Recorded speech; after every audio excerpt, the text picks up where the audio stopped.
मुंबईला गेले, चॉकलेट खाऊन आले, शेतकऱ्यांच्या नावावर सांगा किती कोटी घेतले. आता बरेच जण म्हणायला लागले की सर तुम्ही तर समर्थन देत होता, राजा मी का शेतकरी नेता आहे का मी कोणत्या पक्षाचा नेता आहे? मी सामान्य शेतकरी पुत्र आहे. या महाराष्ट्रामध्ये झालेल्या चांगल्या आणि वाईट गोष्टीवर लक्ष ठेवून ते तुमच्या समोर सत्य आणण्याचा प्रयत्न करणारा माणूस. कालचं आंदोलन त्याला मी समर्थन दिलं, अगदी माझ्या ताकदीने समर्थन दिलं. त्याचं कारण होतं, मी कोणताही व्हिडिओ टाकला की त्याच्यावर कमेंट यायच्या, भाऊ बच्चू कडूला समर्थन द्या, मेसेज यायचे, कॉल यायचे.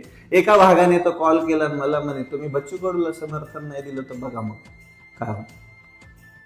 जनभावनेचा आदर करून मी 100% समर्थन दिलं. आणि जिथं शेतकऱ्यांचा प्रश्न असतो तिथं सगळ्यात पहिला उभा असतो रविराज. मी शेतकरी पुत्र आहे, मी नेता नाहीये. पण तुम्ही विचार करा, आजपर्यंत जेवढे काही शेतकरी नेते झाले ते भांडगुळच निघालेत. कोणी खासदारक्या घेतल्या, आमदार झाले, शेतकऱ्यांच्या जीवावर मंत्रीपद घेतली, मंत्री असताना खोके घेण्यासाठी गुवाहाटीला पण गेले.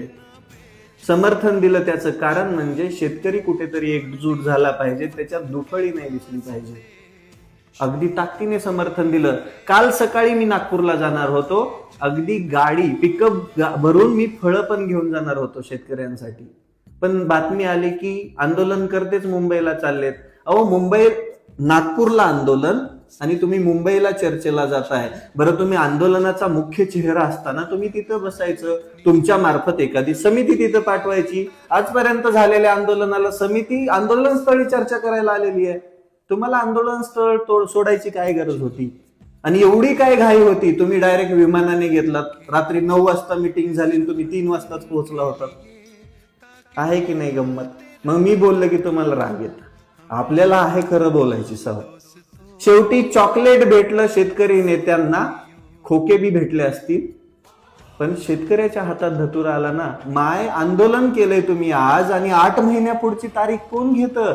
अहो कोर्टाच्या आदेशानंतर तुमच्या मागे कितीतरी जनता उभी राहिली होती, आणि त्याच्यानंतर पण तुम्ही करायचं तेच केलं. आणि एक गोष्ट लक्षात घ्या, जो व्यक्ती कोणाचाच झाला नाही आजपर्यंत, तो शेतकऱ्याचा काय होणार? तो शेतकऱ्यांसाठी पण कडूच लागणार ना.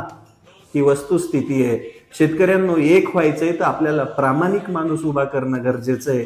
तो प्रामाणिक माणूस एवढा प्रामाणिक पाहिजे की त्याने कधीच बंद दाराआड चर्चा करायची हिंमत केली नाही पाहिजे. फक्त शेतकऱ्याचाच प्रश्न नव्हता, इथं अपंगांचं पण राहिलं, शेतमजुरांचं पण राहिलं, मच्छीमारांचं पण राहिलं, सगळ्यांचंच राहिलं. आणि शेवटी सगळ्यांच्या हातात धतुरा आला आणि नेत्यांना खोके रूपी चॉकलेट भेटलं.